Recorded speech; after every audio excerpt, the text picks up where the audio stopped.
When I was a kid, I did what many kids do at one time or another. I opened up, what? You guess. What do kids open up side of the street? Lemonade stand. Somebody got it. All right. Well, I opened up a lemonade stand. I have to say it didn't last very long. I gave away more lemonade than I sold. There's always some kid riding down the street saying, if you just give me a sample, I'll go tell all my friends about it. You're young and gullible. Well, needless to say, he came back about 10 minutes later, threw the cup as he rode by on his bike and said, sorry, I couldn't find any. But I didn't last very long in the lemonade stand business. But there really are professional lemonade stands out there. I just saw one at the county fair last month. So logic would dictate that some kids end up going into the lemonade stand business. And somewhere along the way, as those kids' businesses grew, they began to think, maybe this is something I can actually do for a living. And at that moment, each one of them had to make a choice, a conscious decision. Is this going to become a career or just be a little hobby that I do on the side, right? And those moments are not unique to the business world or to choosing careers. And I think a much more common setting lies in the realm of relationships. How many of us at some point in our lives have been in a dating relationship and somewhere along the way it was time to have the talk? One or the other felt it was time anyway. The DTR talk, the define the relationship talk.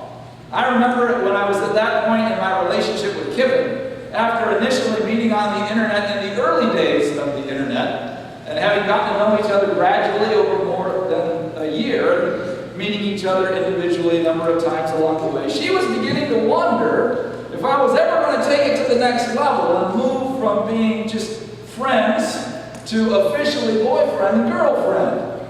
Well, obviously I did at some point, but initially it took a little encouragement from an older and wiser friend who basically, he didn't say it in his words, maybe he did. Hey, dummy, you realize what you got?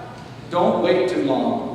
And so that kind of prompted me a little bit, and found out later Kiffin was starting to wonder, is this guy going to actually take us to the next level and make us more than just a friend thing or not?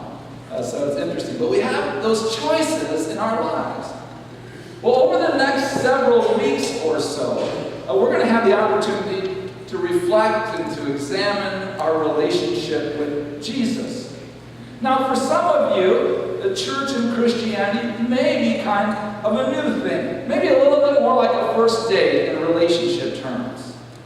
If that's you, you have permission to kind of just sit and listen and sort of take this all in and reflect on that. Maybe you're not quite ready for that talk of your relationship with God. But I think for most of us, we consider ourselves Christians and have, probably for many years, we're followers of Jesus, and so having the DTR talk is, it's a good thing. It's all right. We're okay with that. In fact, for many of us, if we have that DTR talk with Jesus openly and honestly in these coming weeks, it may just open you up to a whole new reality in your relationship with Jesus, and a whole new level of joy and fulfillment in your life. Well, to get an idea of what Jesus desires out of our relationship with Him, we're going to look at some verses that clearly lay out what it means to be a follower of Christ. They are found in Luke chapter 9 and verses 18 through 24.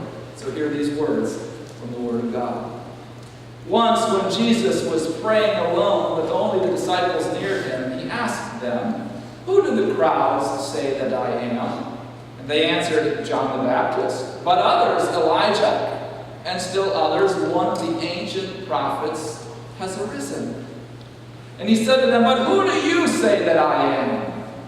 And Peter answered, "The Messiah of God." And He sternly ordered and commanded them not to tell anyone, saying, "The Son of Man must undergo great suffering and be rejected by the elders, chief priests, and scribes, and be killed, and on the third day be raised."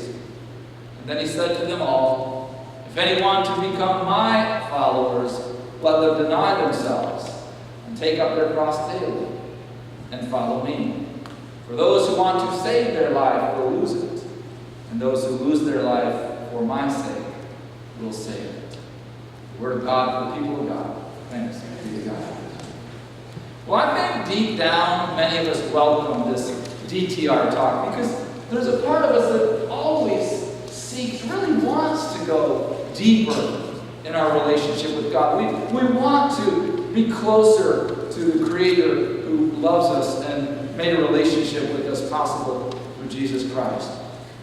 Even though deep down there's a part of us that wonders if maybe it might require a little more from us in our lives. But we're ready to move past the comfortable and the convenient into something more. If we're going to do something right, why not give our lives to it? Right? And we're okay with that. So we're ready for that kind of a talk. But there may be others among us that we're not so sure that we want to have that talk. I mean, we kind of like this thing that we have with Jesus. He's a nice guy, and there's a lot of good teachings that Jesus has given, and we like the church. I mean, it gives us something to do on the weekend. We got some friends here, and if you come early enough, you can get some coffee and snacks. And so you kind of like this thing that we have going, our religious aspect of our life. And this idea of being more committed, of taking that relationship with Jesus to a new level, we're not sure what that means. And it makes us a little anxious, perhaps, even to think about it. And even if that's where you are today, I want to encourage you that while making the transition from fan of Jesus to follower of Jesus may be challenging at times, it's absolutely worth it. So how do we begin to answer a question like that? Am I a fan of Jesus or a follower of Jesus? How might we accurately define the relationship to clearly paint a more clear picture of where we are in our relationship with God? Because if we're honest, we know most of us would automatically respond, well, of course I'm a follower of Jesus. I mean, I'm here this morning, aren't I? And then we remember Peter, who swore up and down that he would never, ever turn his back on Jesus, much less deny his connection to Jesus. Of course, that was right before he denied 3 times that he even knew Jesus. So it's okay to not answer that question too quickly, are we a fan or a follower, but simply to begin to reflect on what that means and how it might apply to our own lives. The word fan is defined as an enthusiastic admirer. Now, we're all fans of different things. Many of us are sports fans, and somebody says, well, I'm not a sports fan. You are if it's your kid or your grandkid, right? I was at a cross-country meet with Megan a couple of weeks ago, and there was this grandma, and she was cheering. I didn't want to get in the way, but she was fired up. Come on, honey, come on, you can pass that girl, you can pass that girl. And I'm just sort of sitting there listening to it, but she was pumped. She was a great fan. We understand being fans. We understand cheering on our teams and shouting. We understand the concept of being a fan of sports. So we're good fans.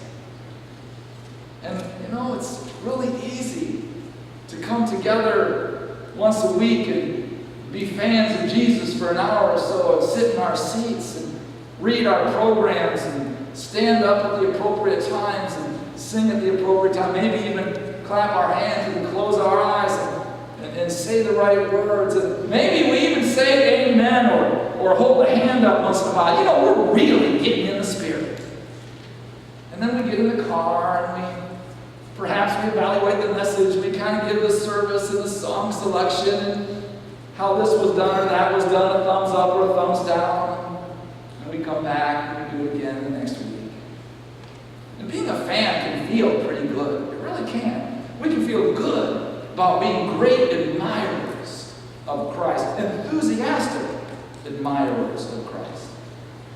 The problem is that as we look throughout Jesus' life in the Gospels, Matthew, Mark, Luke, and John, we find Jesus not really caring that much about fans, but seeking truly committed and dedicated followers.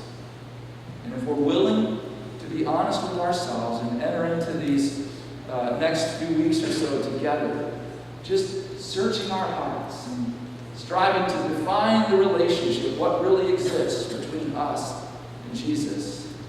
I believe that it will allow us to plunge into an even deeper faith life, which will bring even greater blessing, and not only to us, but through us into the lives of others. And in order for us to do that and begin that journey, I want to invite us to consider 3 questions this morning. 3 questions that can help us define that relationship. And the first one is this: why are we here? Why are we here? If you read through the Gospels, Jesus at different points in his ministry almost draws a line in the sand to kind of separate the fans from the followers. One example of this is in John chapter 6. Jesus is at the height of his ministry. He's incredibly popular. The crowds are everywhere. They're following him around, and he can't hardly get away from them. We read in John chapter 6, at one point, he was performing miracles, and we find, the food for thousands from 5 loaves and a couple of fish. A lot of people were following Jesus around. But Jesus, in verse 2 of John 6, realizes why they were coming. In verse 2, it says they were coming, quote, because they saw the miraculous signs he had performed on the sick.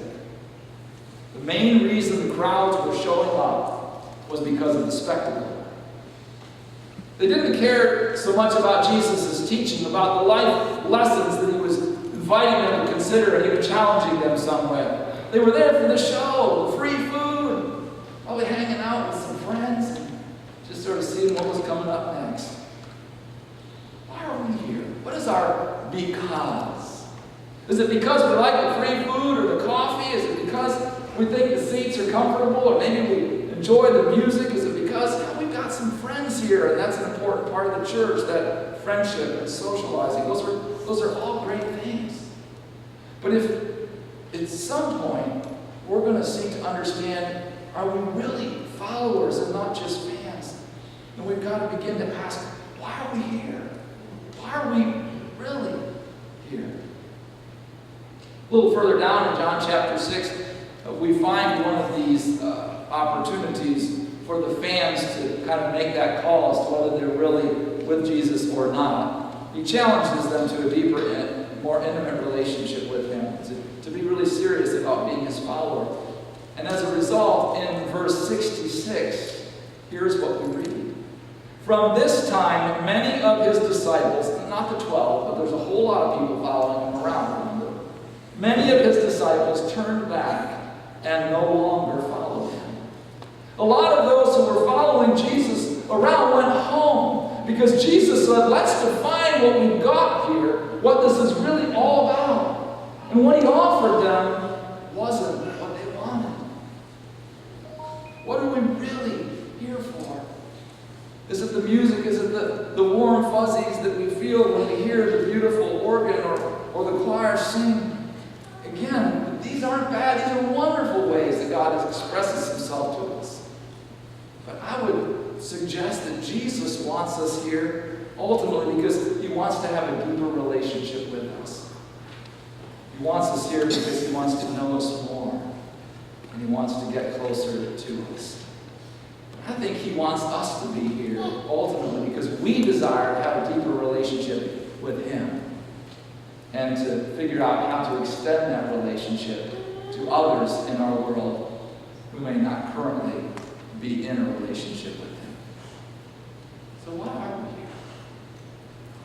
Well, the second question I'd invite us to ask ourselves as we reflect on this whole, what is our relationship, and we seek to define the relationship between us and Jesus, is to ask the question, are we all in? Are we all in? Being a follower of Jesus as opposed to being a fan requires some dedication, some commitment, even some devotion. A follower, think about this, a follower will do whatever it takes to get closer to the one they are following.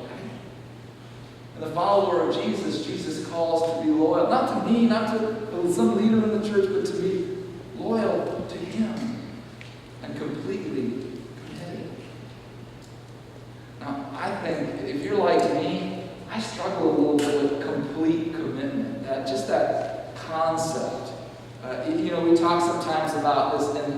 with our spouse, selective hearing, right? We know what that means, most of us, right? Some of us a little too well. And I think sometimes we prefer conditional or selective commitment rather than complete commitment. We kind of customize Christianity. We like that. We like to go to the store and get what we want, go to the restaurant and order things how we want. That's sort of a condition in us and in our culture. And sometimes we take what we like and what Jesus offers us, but maybe stuff that we're a little less excited about, or maybe a little bit more of an effort we're not so much interested in. Oftentimes we look at our relationship with Jesus and maybe without even realizing it, not by our words, we never do it that way, but by our actions say, you know, Jesus, I'm willing to follow you, I want to follow you, I certainly want this relationship that you make possible in the hope of heaven beyond this world, but I'm going to kind of pick and choose a little bit which areas I really put my heart into when it comes to being in a relationship with you. So we say, well, I'll follow you, Jesus, but don't ask me to forgive that person who hurt me. I'm not going to let go of that resentment. You don't know how bad they hurt me, Jesus. Well, he does, but I deserve to feel that way. God, they really hurt me. We hold on to that, but we want to be followers of Jesus.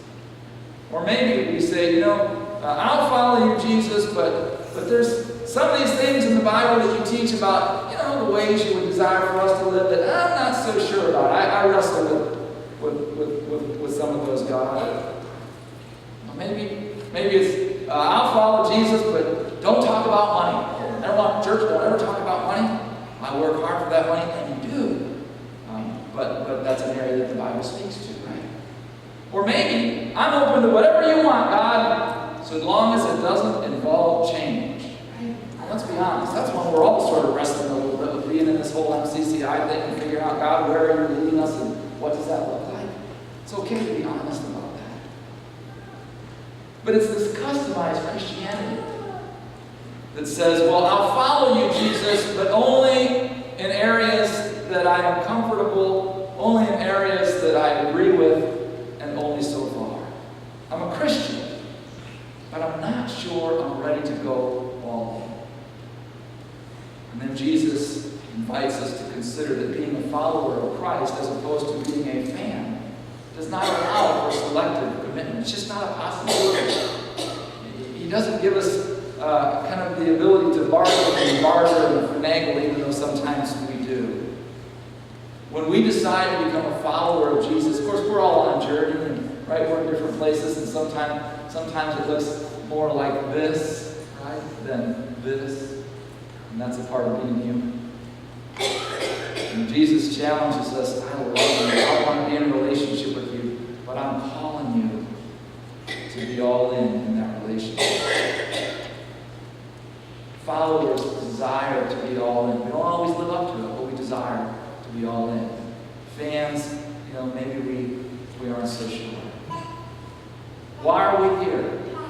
Are we all in? There's another question I want us to reflect on as we begin to understand what it looks like to define this relationship. And that's, have we made it our own? Have we made it our own? Now, many of us, how many came to church initially because of a parent? Your parents brought you to church. How many? Yeah, probably the majority of us, right? Our parents brought us to church. How many of you started to come to church because your spouse went to church and you sort of tagged along with it? Yeah. Around the room, numbers of those. Yeah. And sometimes, you know, we're a Christian because of someone that was influential in our lives. But sometimes we haven't ever made the leap from we're a Christian because of them to we're a Christian because of us. When we meet with the youth during confirmation classes, we really stress hard that this is not about your parents and your Sunday school teachers, or this is now something that you decide that you're going to commit to do. You have to accept that for yourself. You know, and sometimes when it's because of our parents or because of maybe a spouse, or we sort of come, we get used to over time. We get used to coming to the church, or calling ourselves Christians. We meet some nice people. We drink coffee. We like the snacks. music's pretty good, pastors' messages aren't so bad all the time. You know, we become good fans. We become good fans. And while it's great that this church thing and this religious thing has sort of grown on you, if you leave it there and you never make it your own, what you end up doing is accepting a version of faith that you become numb to the real one that Jesus wants to have with you.